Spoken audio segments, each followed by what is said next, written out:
বাস্তবে একটি ঘটনা, সময় থাকলে শুনে যাবেন। গ্রামের একটা গরিব ছেলে একটা গরিব মেয়েকে বিয়ে করলো।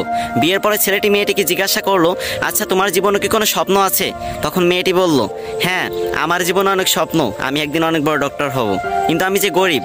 তখন ছেলেটি হেসে বলল, আরে এই ব্যাপার, আমি আছি না। তারপর ছেলেটি মেয়েটিকে নিয়ে শহরে চলে গেল।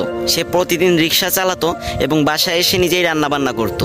এদিকে মেয়েটি পড়াশোনা করতে লাগলো। এরকম করতে করতে মেয়েটি একসময় ডক্টর হয়ে গেল। ছেলেটি এই খবর শুনে খুশিতে আত্মহারা হয়ে গেল এবং সে সেই ছেঁড়া কাপড় পরেই মেয়েটির সাথে দেখা করতে চলে গেল। মেয়েটি যখন তার বন্ধু বান্ধব নিয়ে কলেজ থেকে বের হচ্ছিল, তখন ছেলেটি সবার সামনে গিয়ে মেয়েটিকে বলল, জানো আজকে না আমি অনেক খুশি, আজকে তুমি ডাক্তার হতে পেরেছো। তখন মেয়েটির বান্ধবীরা জিজ্ঞাসা করলো, এ কে রে? তখন মেয়েটি বলল, আরে আমি চিনি না, হয়তো কোনো ভিক্ষুক টিক্ষুক হবে। তখন ছেলেটি মন থেকে অনেক কষ্ট পেল। ছেলেটির চোখে পানি চলে আসলো এবং সে বলল, তুমি ঠিকই বলেছো। তুমি জানো আমি তোমার পরীক্ষার টাকা জোগাড় করতে গিয়ে ভিক্ষা পর্যন্ত করেছি। আজ তুমি আমাকে চিনতে পারতেছো না?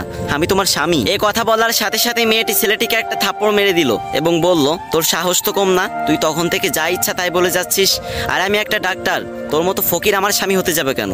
ছি। এরপর মেয়েটির একটি চাকরি হলো, আস্তে আস্তে টাকা পয়সা বাড়ি গাড়ি সবকিছুই হলো, কিন্তু ছেলেটা গরিবই রয়ে গেল। কি বুঝলেন? ওই যে গ্রাম বাংলা একটা কথা আছে না, ভালা মানুষের দাম নাই, উপকারীরা বাঘে খায়।